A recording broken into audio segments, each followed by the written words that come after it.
We are coming to the end of a year that has shaken the entire world. With a vaccine for COVID-19 now in sight, everyone is hoping 2021 is going to provide some much needed relief from all the stress and the strain and uncertainty. But according to our favorite futurist, Nikolas Badminton, the year ahead may not be reason to celebrate. Oh, and he's joining us this morning. Oh, great. I heard somebody say in the studio.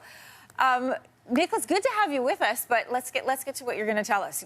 You say the end of the pandemic is going to shift attention back to other problems, and one of those is the availability of fresh water. There is room for Canada to potentially benefit here. I remember Stephen Harper used to talk a lot about this. Can you explain more of what you mean by that? Yeah, so water is the foundation of life, and the water, food, energy nexus, the reliance across all of these ecosystems is going to become incredibly important in the coming years. I think in 2021, we're going to start to see some very serious conversations happening around the importance of water. A Canada-wide water strategy that doesn't exist today, ensuring equity and availability, but also Canada really rising up as a global water superpower. I think that we've got the opportunity of providing water to many other parts of the world. It's like water tankers will take over from oil tankers in the future. And I do think that our sovereignty of water can be shared with the world. And I think that is going to be really important as we run out of water resources in other parts of the planet, and how we can aid those in growing food, providing energy and such like. I remember even 10 years ago, I remember Stephen Harper talking about this is a huge advantage for us, wanting to have water sovereignty because we have so much. Why will it be so important in 2021?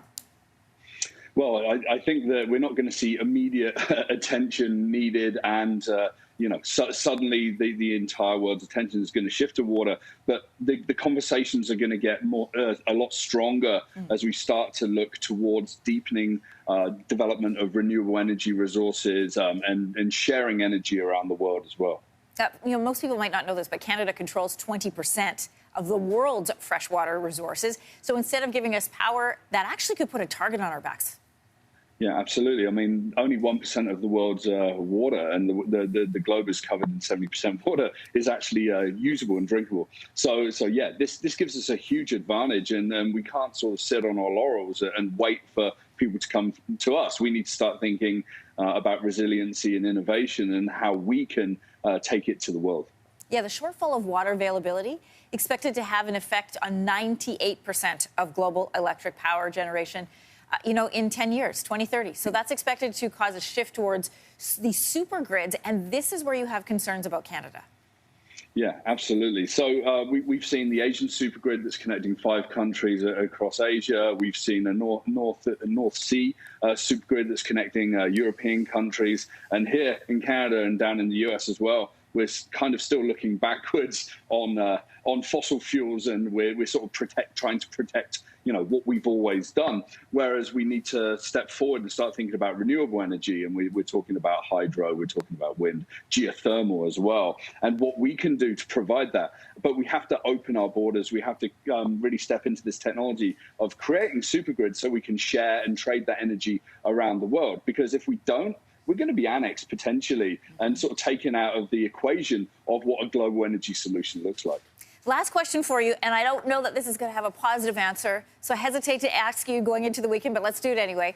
Social media companies like Twitter and Facebook started adding, we saw these especially during the U.S. election, labels about misleading posts, and you say that has caused this shift for some voices to leave the mainstream ones, leave Facebook, leave Twitter, and go to Parler and Newsmax. They bill themselves as free speech networks. What does that trend signal? Well, it's millions of voices. Something like 2 to 4 million people have shifted onto these platforms away from places like Twitter and Facebook just since the election, the US election. So we're starting to really weed out the people that are spinning conspiracy, pushing the infodemic further and pushing them into their own networks. The thing is, as these alternative networks like Rumble and MeWe and Parler as well get bigger and stronger, they're going to start to push that discourse back into sort of the mainstream news cycles as well. So we need to be really careful. It's great to divide, but we have to really recognize what one voice is true, that one voice is false, and really keep them separated in that way as well. Yeah, as a journalist, I have a really difficult time with censorship of any kind because I feel like that river flows both ways. Nick, Yeah. good to talk to you today. Even if the news wasn't 100% positive, always good to see you. Great to see you as well.